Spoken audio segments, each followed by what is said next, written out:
أعوذ بالله من الشيطان الرجيم.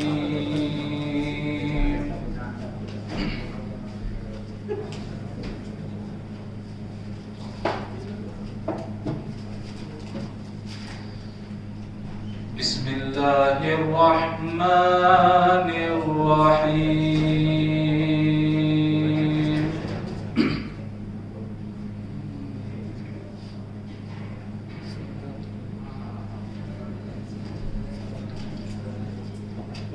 وكذلك أوحينا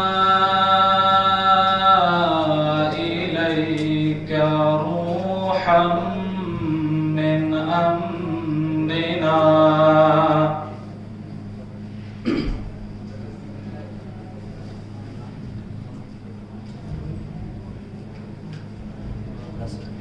ما كنت تدري ما الكتاب ولا الإيمان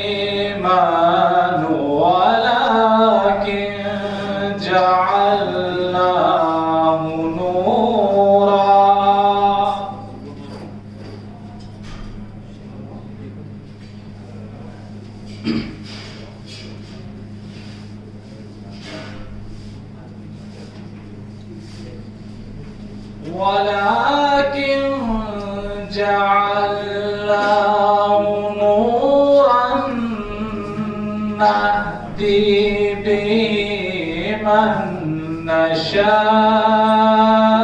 من عبادنا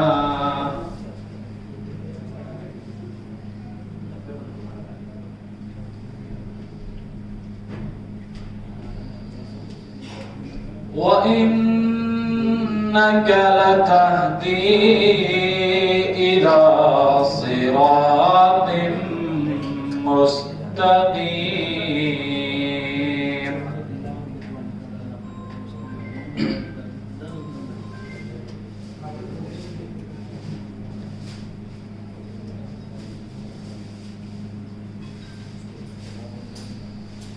صراط الله الذي له ما في السماوات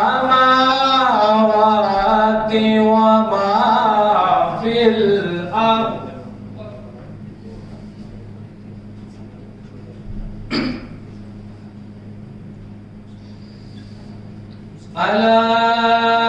ألا إلى الله تصير الأمور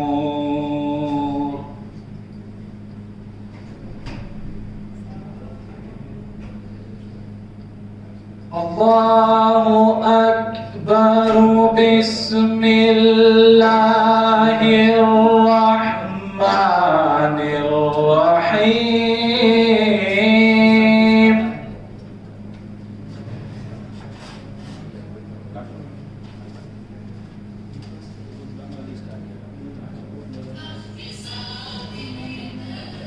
إنا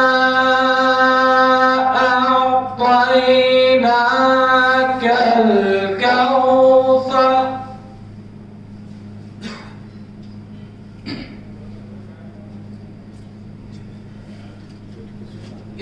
إنا أعطيناك الكوثر فصل لربك وانحر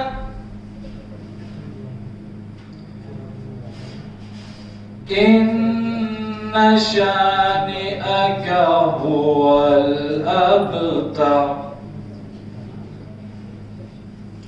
صدق الله العلي العظيم اللهم صل على محمد وآل محمد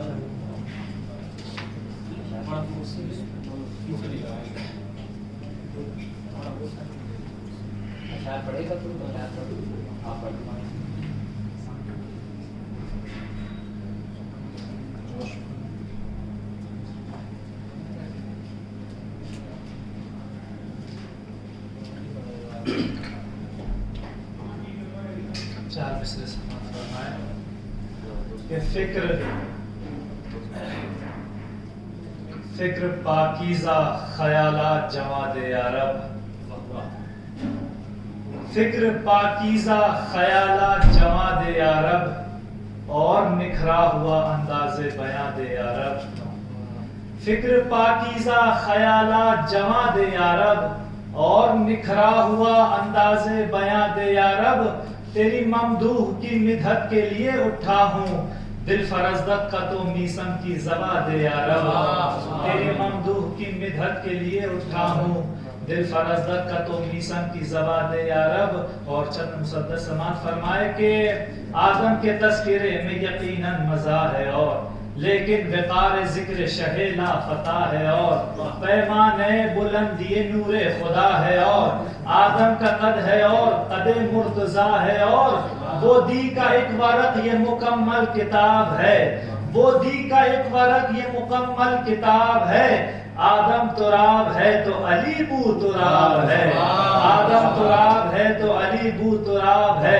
حیدر ہے نور خاک کا خاکہ ہے کائنات، دریا علی کی ذات ہے قطرہ ہے کائنات، مولا کے سامنے یہ بھلا کیا ہے کائنات، سلطان حق علی ہے رعایا ہے کائنات، تو مصرع کسی کی بیعت کا کیا بے نظیر ہے، مصرع کسی کی بیعت کا کیا بے نظیر ہے، دنیا فقیر ہے میرا مولا امیر ہے، دنیا فقیر ہے میرا مولا امیر ہے، انفاق سے حجاب ہٹایا کبھی نہیں، چہرہ گداگروں کو دکھایا کبھی نہیں، ایسا کیا تو نام بتایا کبھی نہیں، امداد جا کے کی ہے بلایا کبھی نہیں، تو دی بھیک جس کو اس کا ڈھنڈورا نہیں کیا، ساحل کو بو تراب نے رسوا نہیں کیا، جلوہ نما ہوئی جو شب آمد امام، محفل سجی چھلکنے لگے روشنی کے جام، حکم خدا سے بنت اسد نے کیا خرام، عاشق کے انتظار کی گھڑیاں ہوئی تمام، تو کعبہ خوشی سے جھوم اٹھا مسکرا دیا، کعبہ خوشی سے جھوم اٹھا مسکرا دیا، دل چیر کر علی کے لیے در بنا دیا، دل چیر کر علی کے لیے در بنا دیا، سہل رواں سے پوچھ لو دھاروں سے پوچھ لو، حوض شراب حق کے کناروں سے پوچھ لو، سرور کے تشنہ کام ستاروں سے پوچھ لو، 2-4 سے نہیں ہے ہزاروں سے پوچھ لو، تو زمزم کے خاص ورد میں رہتا ہے یا علی، زمزم کے خاص ورد میں رہتا ہے یا علی، لگتی ہے اس کو پیاس تو کہتا ہے یا علی، زمزم کے خاص ورد میں رہتا ہے یا علی، لگتی ہے اس کو پیاس تو کہتا ہے، لگتی ہے لگتی ہے اس کو پیاس تو کہتا ہے یا علی، لگتی ہے اس کو پیاس تو کہتا ہے یا علی، پھرتے ہو بوکھلائے ہوئے تم گلی گلی، چہرہ دعا دعا ہے طبیعت جلی جلی، ہم خوب جانتے ہیں تمہاری یہ کھلبلی، ارے فتووں سے روک لوگے بھلا تم علی علی، یہ فرش کیا ہے دار کے منبر پہ بات ہو، یہ فرش کیا ہے دار کے منبر پہ بات ہو، عباس نامور کا اگر سر پہ ہاتھ ہو، عباس نامور کا اگر سر پہ ہاتھ ہو، وہ میسم مودت حیدر و خوش مقال، لہجے سے جس کے دور بہت دور ہے زوال، لفظوں کا روب ہے بتو گفتار اور جلال، لفظوں کا روب ہے بتو گفتار اور جلال، سولی چڑھا جو عشق کھلا اور بھی کمال، تو منبر بلندی پا کے سخن ریز ہو گئی، خنجر کو کند کر کے زباں تیز ہو گئی، خنجر کو کند کر کے زباں تیز ہو گئی، کوثر لبوں سے بن کے بہے گا علی علی، بوڑھا جوان خرد کہے گا علی علی، ذاکر ہے جب خدا تو رہے گا علی علی، تو روکا گیا نہ میسم، ذاکر ہے جب خدا تو رہے گا علی علی، تو روکا گیا نہ میسم حق بیان کو، کاٹو گے کس طرح سے خدا کے زبان کو، اور محمد والے محمد صلی اللہ علیہ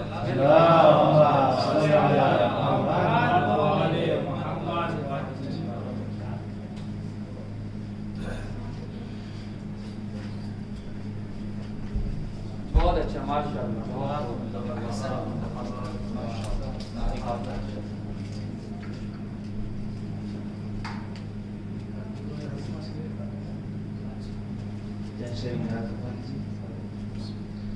زمانے سے پوچھو وہ کیا چاہتا ہے، زمانے سے پوچھو وہ کیا چاہتا ہے، میرا دل علی کی ولا چاہتا ہے، میرا دل علی کی ولا چاہتا ہے، علی سے عداوت جو رکھتا ہے دل میں، علی سے عداوت جو رکھتا ہے دل میں، حقیقت میں اپنا برا چاہتا ہے، حقیقت میں اپنا برا چاہتا ہے، محبت کی خاطر فنا چاہتا ہے، محبت کی خاطر فنا چاہتا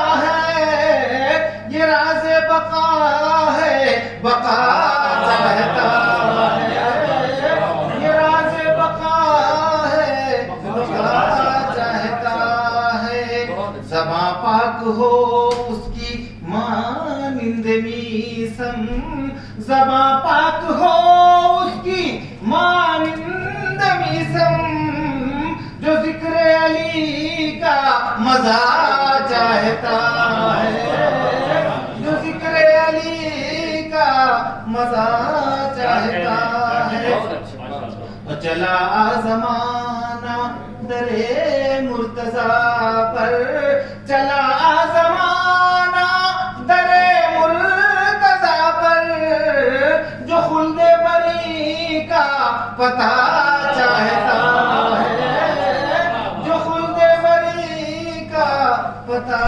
چاہتا ہے، اور جناب خدیجہ کے حوالے بھی ایک خدیجہ سے بڑھ کر کہاں کوئی ہوگا، خدیجہ سے بڑھ کر کہاں کوئی ہوگا، کہ جن کو حبیب خدا چاہتا ہے،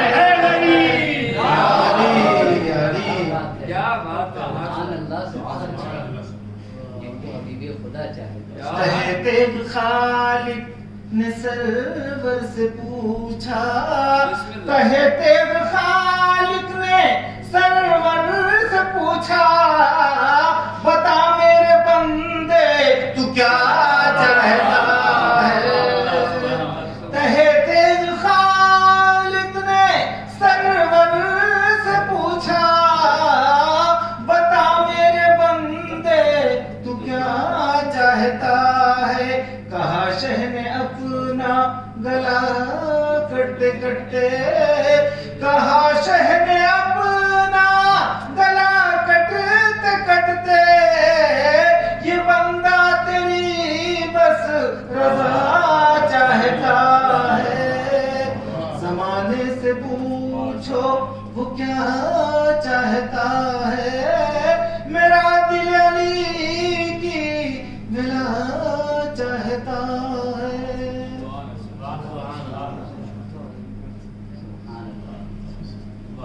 محمد وآل محمد صلوات اللہم صل علی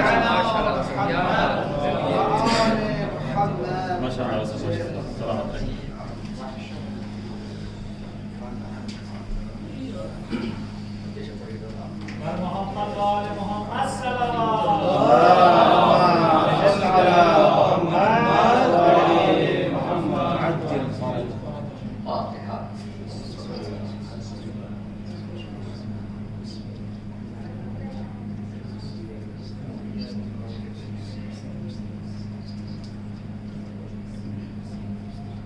لا حول ولا قوة إلا بالله العلي العظيم. أعوذ بالله من الشيطان اللعين الرجيم. بسم الله الرحمن الرحيم. الحمد لله رب العالمين. الصلاة والسلام على أشرف الأنبياء والمرسلين، خاتم النبيين سيدنا ومولانا بالقاسم محمد. اللهم صل على محمد وآل محمد.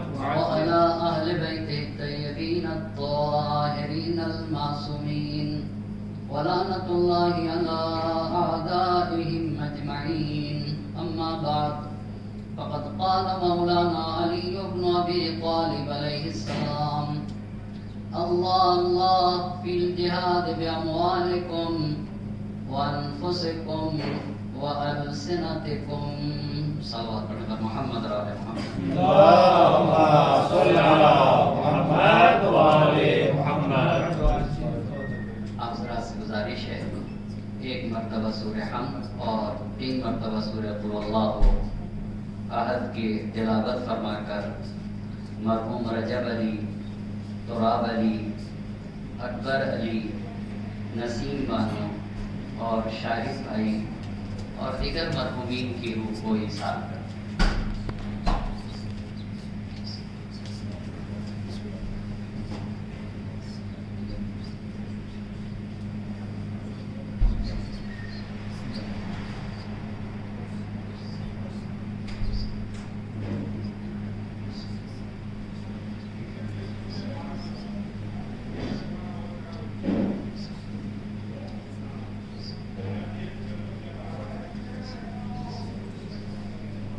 صلوات پڑھنے پر محمد اور آل محمد. اللهم صل على محمد وآل محمد. امام علی مقام کے وصیت نامے سے ایک فقرے کو سرنامے سخن قرار دیا ہے، جس میں امام کا ارشاد ہو رہا ہے: اللہ اللہ فی الجہاد باموالکم وانفسکم والسنتکم. اے لوگو، راہ خدا میں جہاد کیا کرو، اور صرف مال کے ذریعے سے جہاد نہ کرو، مال کے ذریعے سے جہاد کرو، جان کے ذریعے سے جہاد کرو، اور اپنی زبان کے ذریعے سے راہ خدا میں جہاد کرو. یعنی مال بھی راہ خدا میں لگاؤ، جان بھی تمہاری راہ خدا میں کام آنا چاہیے، اور زبان بھی خدا ہی کی راہ میں چلنا چاہیے. جہاد کی بات کی ہے میرے امام نے. زیارت امین اللہ میں جب ہم اپنے امام کی گواہی دیتے ہیں تو ایسے کہتے ہیں: اشہد انک جاہدت فی اللہ حق جہادہ. ہم گواہی دیتے کہ آپ نے خدا کی راہ میں وہ جہاد کیا ہے جو جہاد کرنے کا حق ہے. یہ حق کا جہاد ہی کیا چیز ہے؟ بڑی غور طلب بات ہے. جس طریقے سے تقوی، فضیلت، کمالات، ایثار، شجاعت کے درجات و مراتب ہوتے ہیں، ویسے ہی جہاد کے بھی درجات و مراتب ہوتے ہیں. ہر ایک کا جہاد ایک جیسا نہیں ہو سکتا. قرآن کریم نے جب تقوی کے مراتب کو بتایا ہے تو ایسے بتایا: یا ایھا الذین آمنوا اتقوا اللہ. اے صاحبان ایمان، تقوی الہی اختیار کرو. بغیر کسی قید کے قرآن نے گفتگو کی. اس کے بعد دوسری جگہ قرآن نے ارشاد فرمایا: واتقوا اللہ ما استطعتم. جہاں تک ہو سکے تقوی الہی اختیار کرو. یہ 2 باتیں. بس پہلی آیت بالکل مطلق ہے: یا ایھا الذین آمنوا اتقوا اللہ. دوسری آیت کہہ رہی ہے کہ واتقوا اللہ ما استطعتم. جہاں تک ہو سکے تقوی الہی اختیار کرو. پر تیسری آیت کہتی ہے کہ یا ایھا الذین آمنوا اتقوا اللہ حق تقاتہ. حق تقاتہ. ایسے تقوی الہی اختیار کرو جو تقوی الہی کا حق ہے.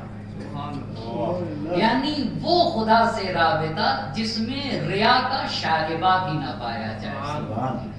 جو تقوی کا آخری مرتبہ ہے اس کو تقاضا کیا جا رہا ہے کہ یا ایھا الذین آمنوا اتقوا اللہ حق تقاتہ. تقوی کے ابتدائی درجے پہ نہ رہ جانا.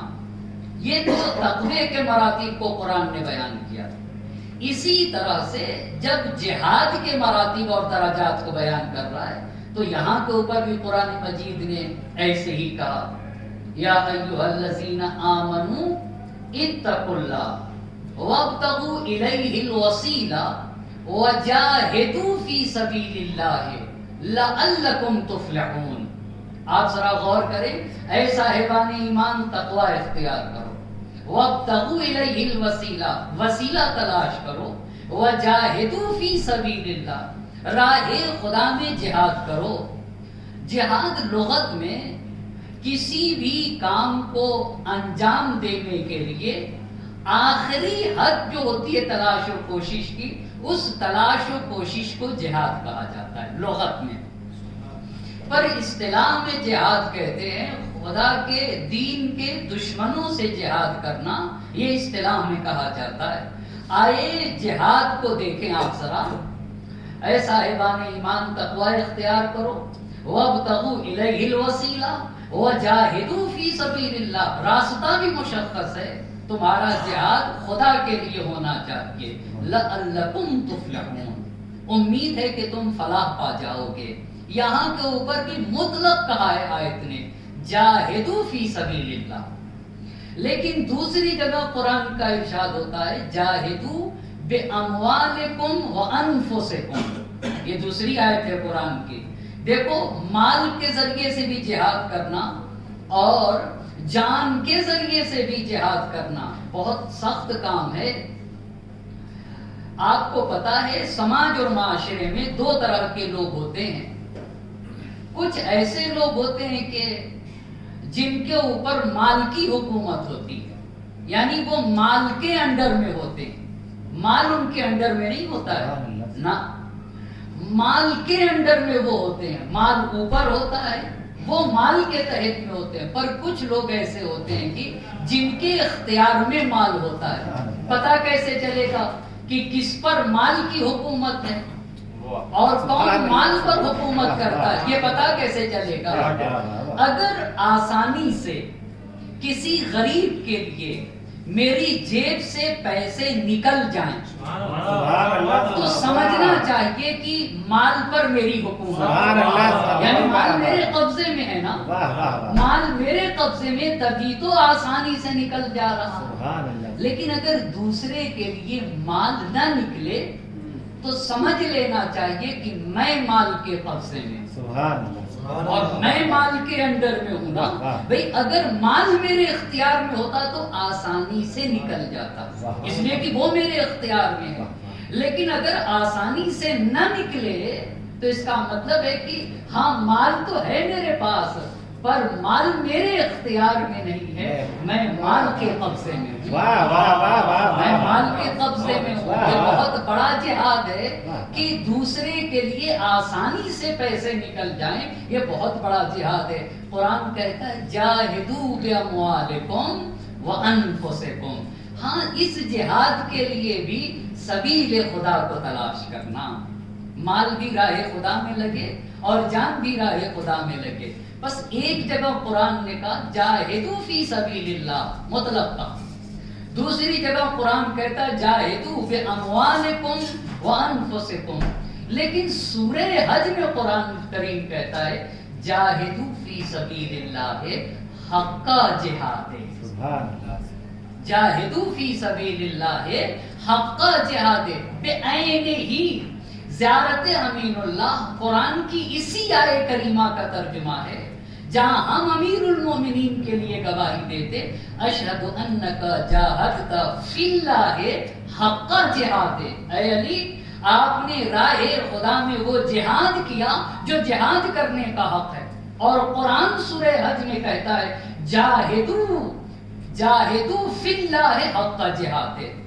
راہ خدا میں وہ جہاد کرو جو جہاد کا حق ہے. یہ حق کا جہاد ہی کسے کہتے ہیں؟ جہاں مال کے ذریعے سے جہاد ہو، جہاں نفس کے ذریعے سے جہاد ہو، جہاں جان کے ذریعے سے جہاد ہو، جہاں ایسا جہاد ہو کہ کسی طرح کی شہرت طلبی کا امکان ہی نہ پایا جائے، اس جہاد کو حق کا جہاد ہی کہا جاتا ہے. جن لوگوں کو بھی تاریخ سے ذرہ برابر آشنائی ہے وہ بغیر کسی شک و تردید کے اس بات کو قبول کریں گے کہ راہ خدا میں جس نے حق کا جہاد ہی کا حق ادا کیا اسے علی ابن ابی طالب کہا، اسی ذات کو علی ابن ابی طالب علیہ السلام کہا جاتا ہے۔ اب میں تاریخ سے چند شواہد آپ کی خدمت میں پیش کرنا چاہوں گا۔ پہلی، تاریخ کی پہلی جنگ جنگ بدر ہے، پہلی جنگ جنگ بدر، اور جنگ بدر میں ہمارے امام کی عمر 25 برس ہے، اور اس سے پہلے کبھی بھی تلوار نہیں چلائی تھی۔ دنیا یہ سمجھے امام دنیا میں آ کے سیکھتا نہیں ہے، چاہے تلوار چلانا کیوں نہ ہو یا تیر چلانا کیوں نہ ہو، یہ دنیا میں آ کے نہیں سیکھتے۔ ابھی تک کہیں کے اوپر بھی میرے امام نے تلوار نہیں چلائی، پر جنگ بدر میں 70 لوگ مارے گئے مشرکین کے، 70 لوگوں میں متفقہ طور پہ ہندا کا باپ ربیہ بن عتبہ بن ربیہ، اور اسی طریقے سے اس کا چچا شیبہ بن ربیہ، اور خود ہندا کا بھائی ولید بن عتبہ، یہ سب مارے گئے ہیں جنگ بدر میں۔ ابو جہل جنگ بدر میں مارا گیا، امیہ بن خلف جنگ بدر میں مارا گیا، 70 مشرکین مارے گئے، آپ کو پتا ہے تاریخ میں۔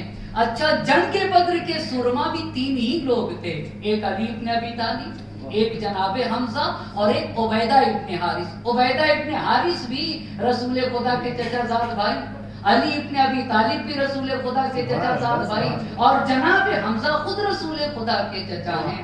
70 لوگوں میں 35 لوگوں کو اکیلے صرف علی مرتضیٰ نے قتل کیا، صرف علی مرتضیٰ نے۔ یہ 35 لوگ کو تو تنہا علی مرتضیٰ نے قتل کیا ہے، تاریخ نے لکھا ہے کہ، اور دوسرے 35 لوگوں کو بھی قتل کرنے میں امام علی مقام شریک تھے۔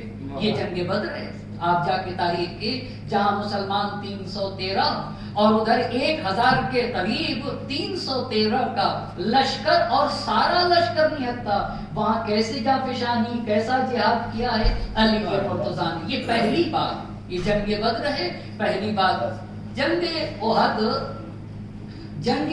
ہجرت کے 3 سال ہے، جنگ بدر ہجرت کے 2 سال، اور جنگ احد ہجرت کے 3 سال ہے۔ یہ جنگ احد، اس میں بھی میرے امام نے وہ عظیم کارنامہ انجام دیا جس کی فضیلت کو امام سجاد علیہ السلام نے سن 61 ہجری میں، سن 3 ہجری کا واقعہ دمشق کے منبر سے بیان کیا۔ سبحان اللہ۔ اچھا، اس مجمع سے بیان کیا جو دشمن علی تھا، جہاں جمعے کے دن شیخ صدوق رحمۃ اللہ علیہ نے لکھا ہے کہ جمعے کے دن نماز جمعہ پڑھنے کے بعد 4000 مرتبہ علی مرتضیٰ پہ سب کیا جاتا تھا تقرب کے لیے خدا سے، جہاں قنوت میں دعا پڑھنے کے بجائے امیر المومنین کو برا بھلا کہا جاتا تھا۔ اس مجمع میں امام سجاد علیہ السلام نے سب سے زیادہ جس کی فضیلت کو بیان کیا وہ ہمارے امام کی فضیلت کو بیان کیا۔ بھئی اپنوں کے درمیان پڑھ لینا کوئی کمال نہیں ہے، اپنوں میں پڑھنا، اپنوں میں اہل بیت کے فضائل کو بیان کرنا یہ کمال نہیں ہے، پر امام سجاد سے پوچھئے تو خون کے پیاسے دشمن کے درمیان جس نے سب سے زیادہ علی مرتضیٰ کے فضائل کو بیان کیے اسے امام سجاد کہتے ہیں۔ اور کیوں نہ بیان کرتے؟ اس لیے کہ امام سجاد نے یہ کہا اعطینا العلم والحلم والسماحۃ والفصاحہ، بولنے کا ہنر ہمیں دیا گیا۔ الفصاحہ یعنی گفتگو کیسے کی جاتی ہے، کلام کیسے کیا جاتا ہے وہ ہمیں دیا گیا، اور کیسے بول کے بتائے ایھا الناس من عرفنی فقد عرفنی ومن لم یعرفنی انباتہ بحسبی ونسبی، جو پہچانتا ہے وہ تو پہچانتا ہی ہے، جو نہیں پہچانتا میں اسے بتاتا ہوں۔ جہاں علی مرتضیٰ کے صفات بیان کیے وہاں ایسے کہتے ہیں نبن من ضرب بین یدی رسول اللہ بسیفین وطعن برمحین وہاجر الہجرتین وبایع البیعتین وقاتل ببدر وحنین ولم یکفر باللہ طرفۃ عین، مکی مدنی خیفی عقبی احدی بدری شجری وارث الاشعرین ابو الحسن والحسین ذاک جدی علی بن ابی طالب۔ آپ غور تو کریے، غور کریے، یعنی دشمنوں کے عمل سید سجاد یہ کہتا ہے کہ ہم قید میں رہ کے بھی آزاد رہا کرتے ہیں۔ آپ غور تو کریں، عمل سید سجاد یہ کہتا ہے کہ ہم قید میں رہ کے بھی آزاد رہا کرتے ہیں۔ کتنی عظیم بات! انا ابن منظر بخراتیم الخلق حتی قالوا لا الہ الا اللہ، میں اس علی کا بیٹا ہوں جس نے بڑے بڑے سرماؤں کی ناکیں رگڑ دی، تب ان لوگوں نے جا کر کہا لا الہ الا اللہ۔ اس علی کا بیٹا ہوں جو رسول کے سامنے دو تلوار سے لڑا، رسول خدا کے سامنے دو تلوار سے لڑا۔ کس جنگ میں علی مرتضیٰ نے دو تلوار استعمال کیے؟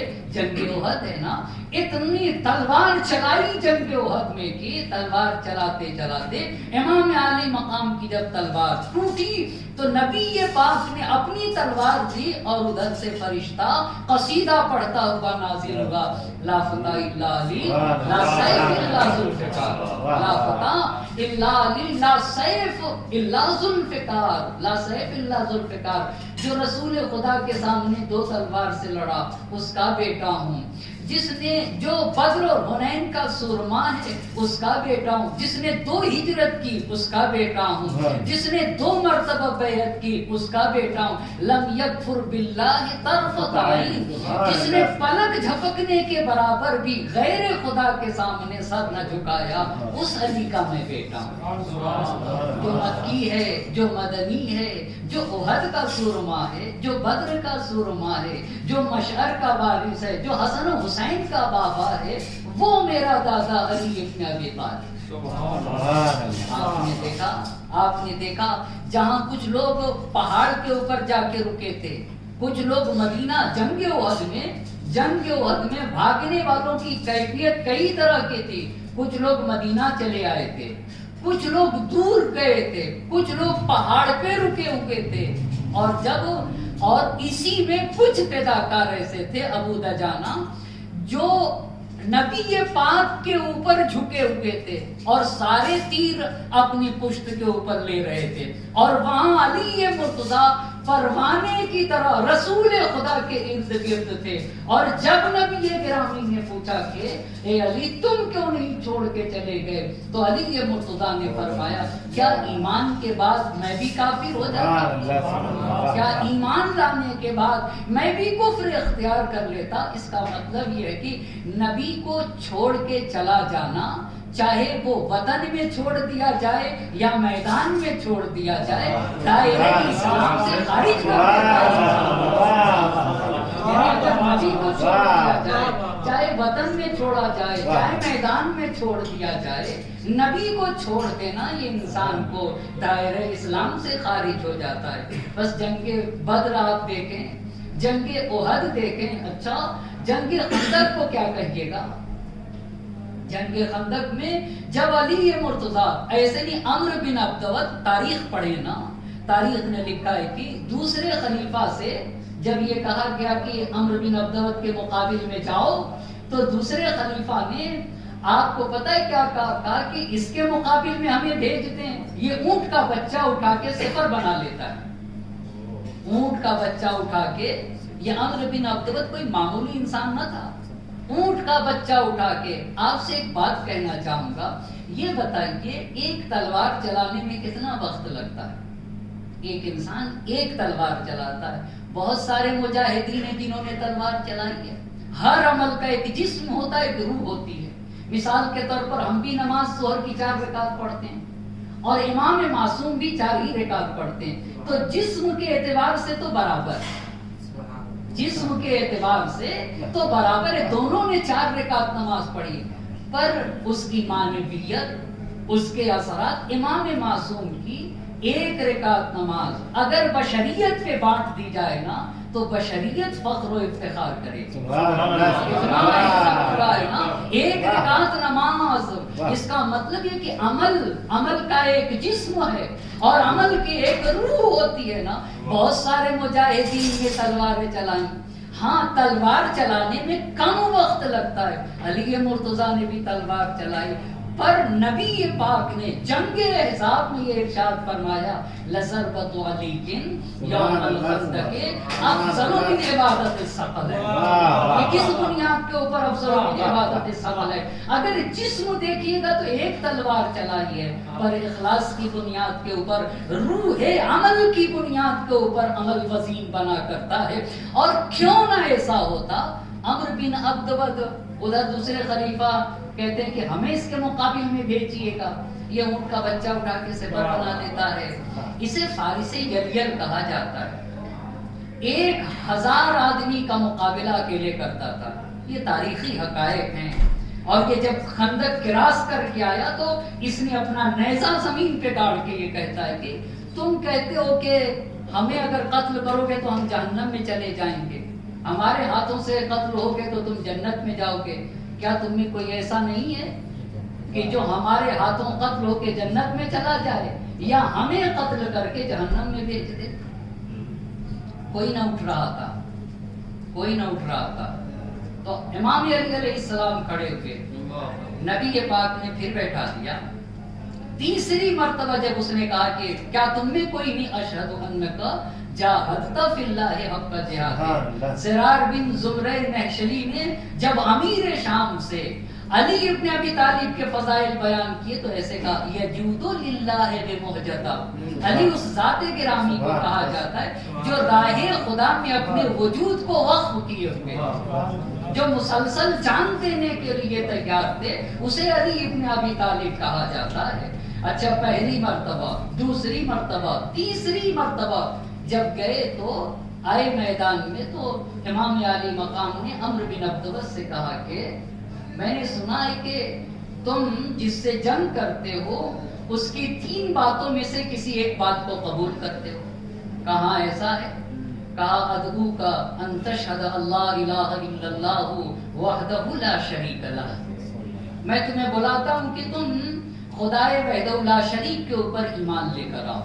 آپ ذرا غور تو کریں اور اس کا اندازہ تو لگائیں. میں تمہیں دعوت دیتا ہوں کہ خدائے وحدہ لا شریک کے اوپر ایمان لے کر آ جاؤ. تو عمرو بن عبد کہتا ہے نحنی ان ھذا، مجھے اس سے دور رکھو، مجھے اس سے دور رکھو. پھر امام نے اس سے کہا کہ ایسا ہے کہ واپس چلے جاؤ، کیوں جنگ کر رہے ہو؟ کہا یہ بھی نہیں ہو سکتا کہ واپس چلا جاؤں. کیوں واپس نہیں جاؤ گے؟ کہا قریش کی عورتیں ہنسیں گی، قریش کی عورتیں ہنسیں گی کہ اتنا بڑا سورما واپس چلا ہے. پھر کہا کہ اچھا تم سوار ہو، میں سواری پہ نہیں، نیچے اتر جاؤ اور نیچے اتر کے مقابلہ ہوگا. اتنی بات جب نیچے اترا تو اب جنگ شروع ہونے سے پہلے اور اس گفتگو سے پہلے عمرو بن عبد نے مولا سے یہ کہا تھا کہ ابن ابا کان علی ندیمن، ابو طالب سے میری دوستی تھی، بہتر یہ ہے کہ تم واپس چلے جاؤ، میں تمہیں قتل کرنا نہیں چاہتا ہوں. کیا فائدہ تم میرے مقابل میں قتل کر دوں گا، ابو طالب سے میری دوستی ہے، بہتر ہے واپس چلے جاؤ. تو امام علی مقام نے کہا کہ ولیکن لا اکرہ ان اقتلک، میں تو چاہتا ہوں کہ تمہیں قتل کروں، میں تو تمہیں قتل کرنا چاہتا ہوں، میں تمہیں قتل کرنا چاہتا ہوں. اور کتنے اہتمام سے نبی پاک نے بھیجا تھا. جب نبی پاک نے عمرو بن عبد کے مقابلے میں بھیجا تو علی مرتضیٰ کو اپنا ماما پہنایا تھا. اب ماما پہنانے کے بعد ایک دعا کی تھی، اللہم احفظہ من بین یدیہ ومن خلفہ وعن یمینہ وعن یسارہ. اے میرے اللہ علی کی حفاظت فرما، ہر طرف سے حفاظت فرماتا رہے. اچھا، اب جب دونوں آمنے سامنے ہوئے تو عمرو بن عبد نے جو تلوار چلائی تو علی کے سر پہ آ کے لگی، پر میرے امام نے فوراً ایک بار ایسا کیا کہ عمرو بن عبد کے دونوں پیر قلم ہو گئے.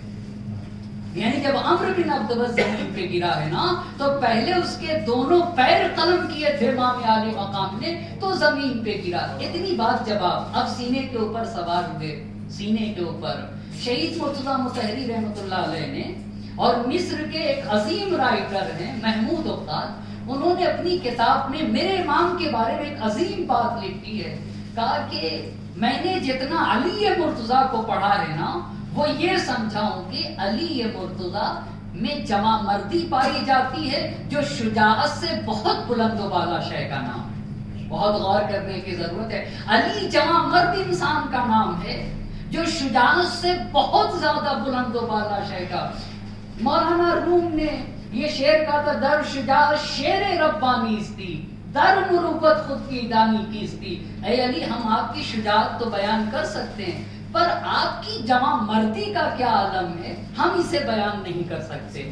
تو شہید مرتضیٰ مطہری رحمت اللہ علیہ نے کہا، جنگ خندق میں عمرو بن عبدود جیسے سورما کو زیر کرنا، اسے شجاعت کہا جاتا ہے۔ آپ غور کر رہے ہیں نا، کسی بہادر کو زیر کر دینا اسے شجاعت کہا جاتا ہے، پر توہین کرنے کے بعد سینے سے اتر آنا اسے جمع مردی کہا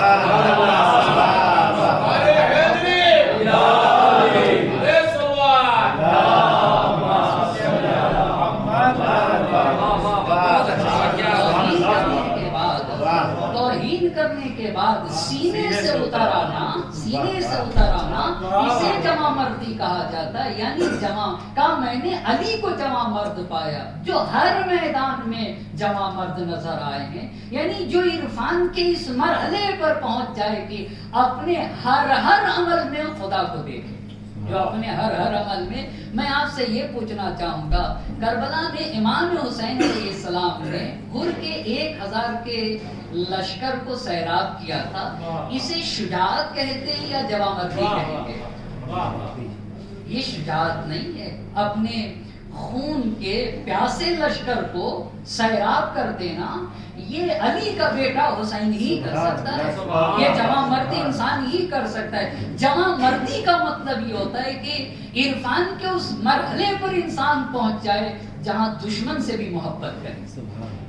اسی لیے تو جوش ملی آبادی نے اس محبت کا جب تذکرہ کیا تو حسین کے لیے اس طریقے سے کہا، تلخ کاموں کو پلاتا ہے جو آب شیریں، بخشتا ہے کسی مضطر کو جو کیف تمکین، عمر بھر خدمت انسان سے جو تھکتا ہی نہیں، اس کی سرکار میں خود عرش جھکاتا ہے جبھی، اپنے زانوں پہ جو دکھیوں کو سلا لیتا ہے اس کو اللہ کلیجے سے لگا جس کی ہر سانس و بلبلہ خیر انام، نیت ہو جس کی غریبوں کی محبت میں حرام، جادہ خدمت انسان پہ ہو جو گرم خرام، اس الوہی بشریت پہ درود اور سلام، عامل اوج الوہیت انسان پہ حسین، ہم اسی جادہ خدمت پہ خرامات حسین، قافلے دھوپ میں جس وقت کی چکراتے تھے، ہائے کیا دل تھا انہیں چھاؤں میں لے آتے تھے، داد احسان کی ملتی تھی تو شرماتے تھے،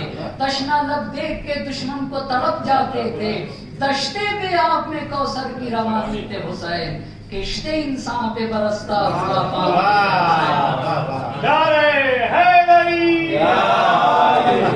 سینے پہ سوار ہوئے اور اتر گئے سوار ہو کے، اور اس کے بعد اس کے سر کو قلم کیا۔ آپ کو پتا ہے نبی گرامی کی تعبیر اس عبارت پہ غور کریے، لبرز الایمان کلہ الی الشرک کلہ، مومن نہیں کہا میرے نبی نے، مومن کی بات نہیں کہی، اگر قلب بشر میں حب علی آئے تو انسان مومن انسان مومن ہوتا ہے نا۔ علی مومن نہیں ہے، علی ایمان کا نام ہے، علی ایمان کا نام ہے نا۔ علی اگر کسی کے قلب میں آ جائے تو پھر انسان مومن ہوتا ہے۔ لبرز الایمان کلہ الی الشرک کلہ، کل ایمان کل شرک کے مقابل میں گیا، اور جب سر قلم کر کے نبی کے سامنے لا کے سر کو ڈالا ہے نا، سر کو ڈالا اور افتخار کرتے ہوئے اللہ کے نبی کل شرک کا یہ سر ہے، تو دو لوگ پہلے اور دوسرے یہ لوگ اٹھے، خلیفہ اول اور خلیفہ دوم دونوں اٹھے۔ آپ ذرا نگاہ تو دیکھیے، نگاہ تو دیکھیے، عمرو بن عبدود جو زرہ پہنے گا وہ کیسی زرہ ہوگی آپ کو پتا ہے؟ وہ کیسی زرہ ہوگی؟ جو 1000 آدمی کا مقابلہ اکیلا کرے اس کی زرہ پورے عرب میں اس کی جیسی زرہ نہ تھی، پر علی مرتضیٰ نے اس کو قتل کرنے کے بعد اس کی زرہ کی طرف توجہ ہی نہ کی، بالکل نہیں۔ علی زرہ اتار لیتے، یہ دونوں آئے، جو جیسا ہوتا ہے نا آپ کو پتا ہے۔ میرے امام نے کہا تکلموا تعرفوا فإن المرء مخبوء تحت لسانه، بولو پہچانے جاؤ گے، انسان اپنی زبان تلے چھپا ہوا ہے، زبان تلے چھپا۔ بھائی جگ میں پانی اور میں ڈیلوں تو کیا چائے نکلے گی؟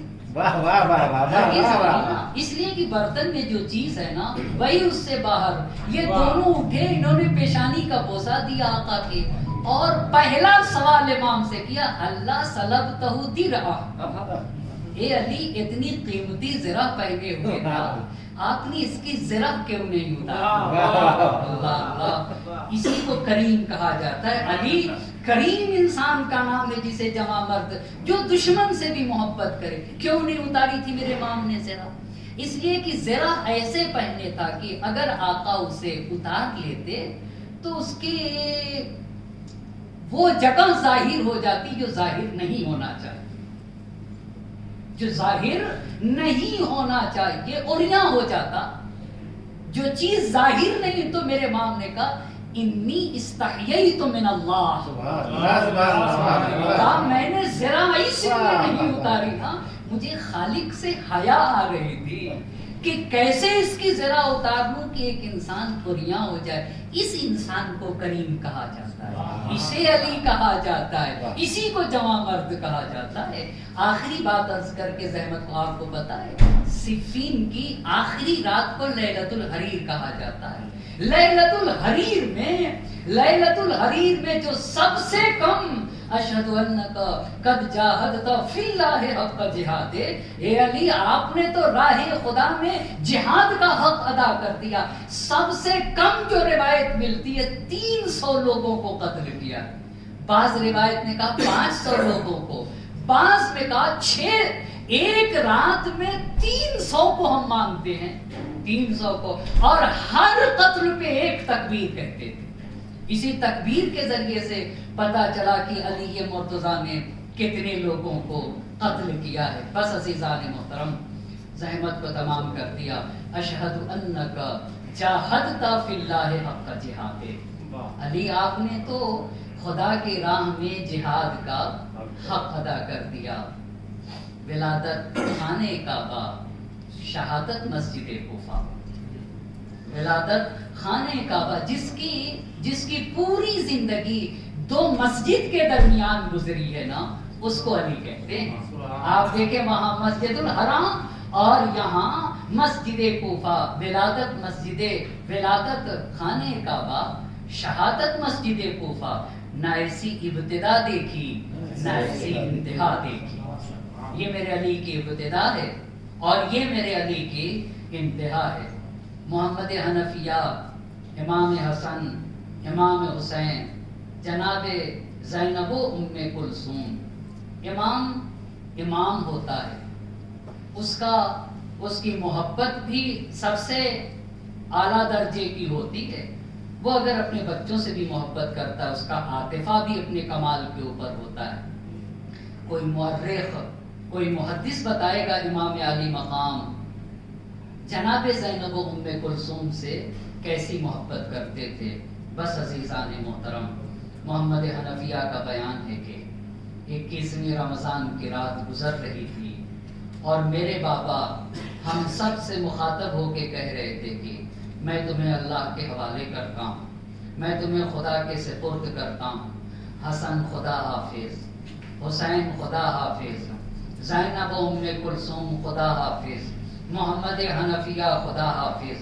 اور سید الشہداء کو خطاب کر کے کہا، یا ابا عبداللہ انت شہید ہذہ الامہ، اے میرے حسین کربلا کا میدان ہوگا، صحرا اور بیابان ہوگا، اور تمہیں کربلا کے میدان میں چاروں طرف سے گھیر لیا جائے گا، کوئی تلوار برسائے گا، کوئی پتھروں کی بارش کرے گا، کوئی نیزے سے مارے گا، میرے حسین تم یکو تنہا ہوگے، عالم غربت ہوگا، مگر میرے حسین تم کربلا کے میدان میں صبر کر لینا۔ اتنا کہنے کے بعد امام حسن مجتبیٰ سے کہا بیٹا آج کی رات میں دنیا سے رخصت ہو جاؤں گا، غسلنی وکفنی وہنتنی، میرے لال حسن تم ہی مجھے غسل دینا، تم ہی مجھے کفن دینا، تم ہی مجھے حنوط کرنا، اور تم ہی مجھے تابوت میں رکھ کے مجھے فلاں جگہ کے اوپر سپرد خاک کر دینا، اور اے میرے لال حسن سپرد خاک کرنے کے بعد نشان قبر کو مٹا دینا۔ ہائے رے میرے امام کی مظلومیت، بیٹا حسن نشان قبر کو مٹا دینا۔ لو ہمارے امام دنیا سے رخصت ہو گئے، زینب و ام کلثوم عجب نہیں بہن کرتی ہوئی حسن و حسین کے پاس آئی ہو، بھیا باپ کا سایہ ہمارے سر سے اٹھ گیا، بھیا ہم بن باپ کے ہو گئے، اجرکم اللہ۔ امام علی مقام کا جنازہ اٹھا، زینب و ام کلثوم نے گریہ کیا، حسن مجتبیٰ نے سپرد لحد کر دیا۔ میں امام علی مقام سے کہوں گا آقا آپ کو سپرد لحد کیا گیا، مگر ہائے رے کربلا کا غریب حسین، لاشا بے گھوروں کا کن پڑا ہوا تھا، سید سجاد کے ہاتھوں میں ہتھکڑیاں، پاؤں میں بیڑیاں، اور زینب لاش برادر سے بیعت کر رہی تھی۔ انت اخی انت اخی، کیا تو ہی میرا ماجایا ہے۔ فضا میں کوہرام تھا، واہ حسینہ واہ مظلومہ، وسيعلم الذين ظلموا أي منقلب ينقلبون، إنا لله وإنا إليه راجعون۔ إلهي بحق الزهراء وأبيها وبالها وبنيها والسر المستودع فيها تسمرتبا باسمك يا الله يا الله يا الله يا الله يا الله يا الله يا الله يا الله يا الله يا الله۔ معبود تجھے واسطہ ہے محمد اور آل محمد کا، ہماری اس مختصر سی عبادت کو اپنی بارگاہ میں قبول فرما، ہماری آنسوؤں کو رمال زہرا میں جگہ عنایت فرما۔ معبود جن مرحومین کے سارے ثواب کی مجلس تھی، ان کے چھوٹے بڑے گناہوں کی مغفرت فرما، انہیں جوار رحمت میں جگہ عنایت فرما، ان کے قبروں کو نورانی فرما، ان کے روحوں کو شاد فرماتے۔ ہم میں سے جن کے والدین کا سایہ ہمارے سروں پہ باقی ہے، معبود صحت و سلامتی کے ساتھ طول عمر مرحمت فرما، اور ہم میں سے جن کے والدین کا سایہ ہمارے سروں سے اٹھ چکا ہے، معبود ان کے چھوٹے بڑے گناہان صغیرہ و کبیرہ کی مغفرت فرما دے، وقت کے امام کو ہم سے راضی و خوشنود فرما، ان کے ظہور میں تعجیل فرما، اور ہمیں ان کے عوام و انصار میں شمار فرما۔ ربنا تقبل منا انک انت السمیع العلیم، ایک مرتبہ سورہ حمد اور 3 مرتبہ سورہ قل هو اللہ احد کی تلاوت فرما کر رجب علی گلوانی، تراب علی راجانی اور اکبر علی سرٹیا اور نسیم بانو، شاہد علی، شاہد بھائی بہن کی روح پوری ساتھ فرما۔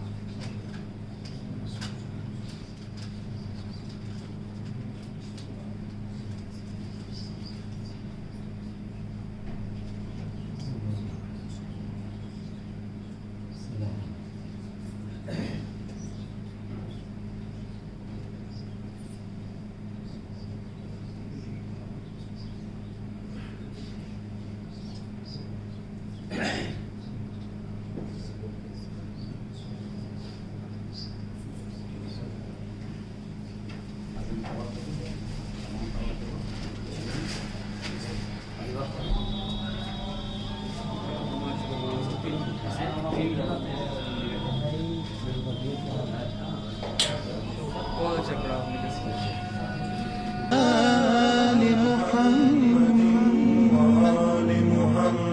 اللهم صل على محمد وآل محمد اللهم صل على